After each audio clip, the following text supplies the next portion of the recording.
विजयासाठी धावांची आवश्यकता 29, चेंडू आहेत ते 24, 29 धावांची आवश्यकता. वय वर्ष 17 असणारा गोलंदाज सागर निवाते वडाळ्याचा गोलंदाज गोलंदाजीसाठी.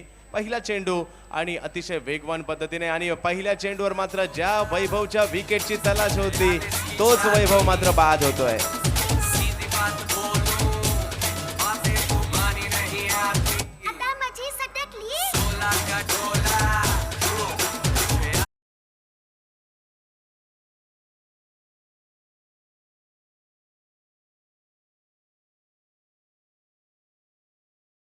आलेल्या तमाम मान्यवरांचं युवा रेंजरच्या माध्यमातून मनापासून हार्दिक असं स्वागत. आपल्या येण्याने या स्पर्धेची शोभा वाढली आहे.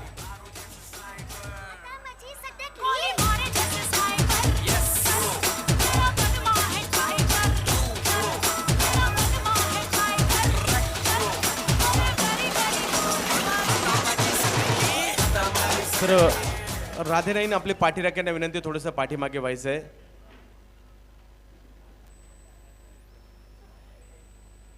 तर पहिल्या चेंडूवर यष्टिरक्षण केलं जात आहे आणि पहिल्या चेंडूवर खेळाडू माघारी परततोय.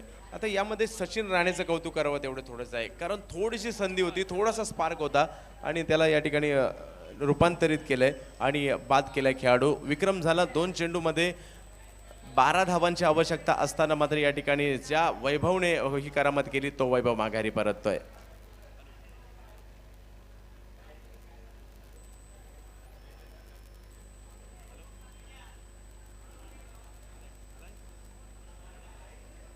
तर आमचे मित्र निखिल बने खास विक्रोळी पार्क साईडहून या ठिकाणी उपस्थित झालेत, त्यांचं देखील या ठिकाणी हार्दिक असं स्वागत. हो, पुढचा चेंडू वाऱ्याच्या वेगाने मात्र हा वाऱ्याशी वार्तालाप करता करता चेंडू यष्टिरक्षक सचिन राणेचा वेध घेताना पाहायला मिळतोय. तर सर मला मॅच नाही दिसत आहे, तुम्हाला सर्वांनी विनंती कृपया बाजूला व्हा.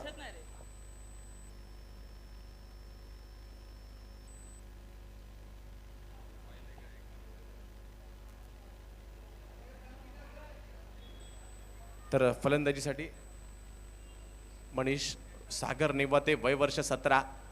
हो, पुढचा एकदा अप्रतिम गोलंदाजीचं प्रात्यक्षिक रफ्तार का राजा सागर निवाते वय वर्ष 17.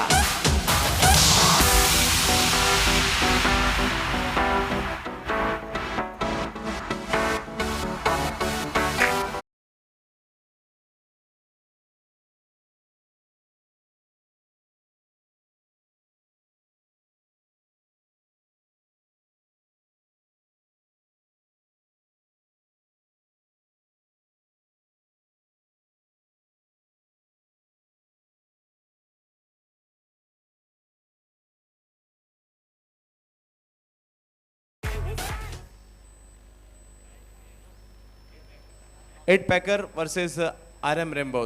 दोन्ही संघाच्या कर्णधारांना विनंती आहे, RM रेम्बो अष्टविनायक या दोन्ही संघांना विनंती आहे आपण नाणेफेक करण्यासाठी कर्णधार या ठिकाणी पाठवायचे आहे. पुन्हा एकदा मॅन फ्रॉम वडाळा.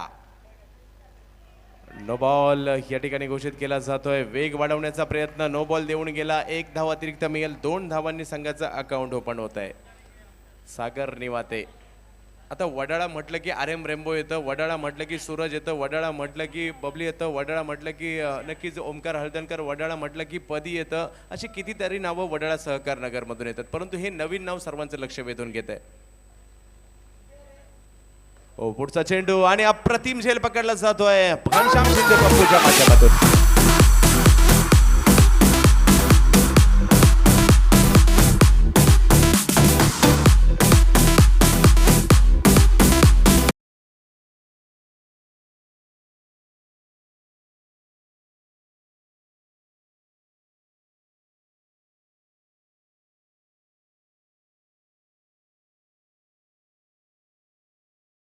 नवीन फलंदाज मैदानात येत आहेत.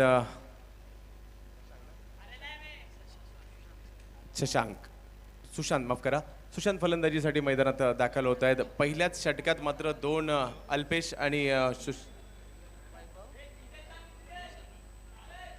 वैभव, मनीष आणि सॅम्युअल 3 खेळाडूंना तंबूचा रस्ता दाखवलाय. कौतुक करावं लागेल या छोट्याशा सागरचा.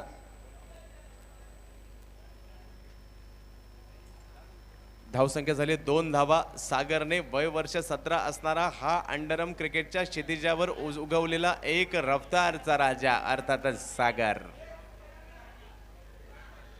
हो पुन्हा एकदा अधिक वेगाने टाकला हा चेंडू, धावबाची संधी, अप्रतिम कामगिरी, कौतुक करावं लागेल सागरचं.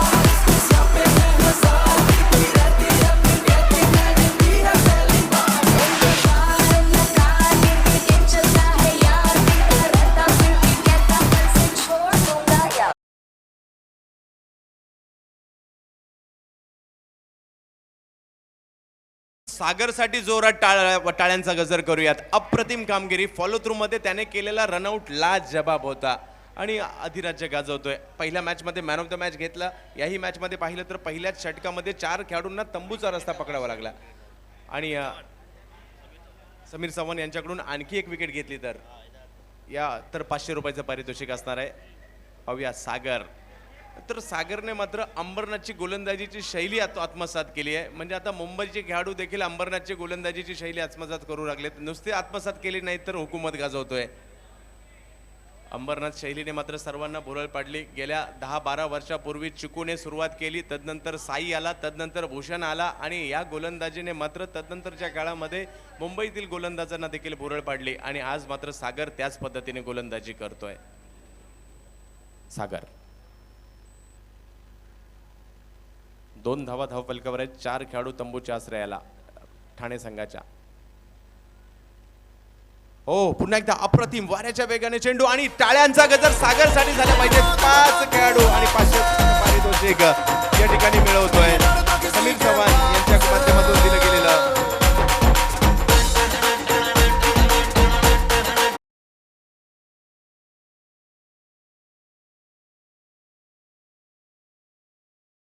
जे तर या सागरसाठी मी पुन्हा एकदा विनंती करेल,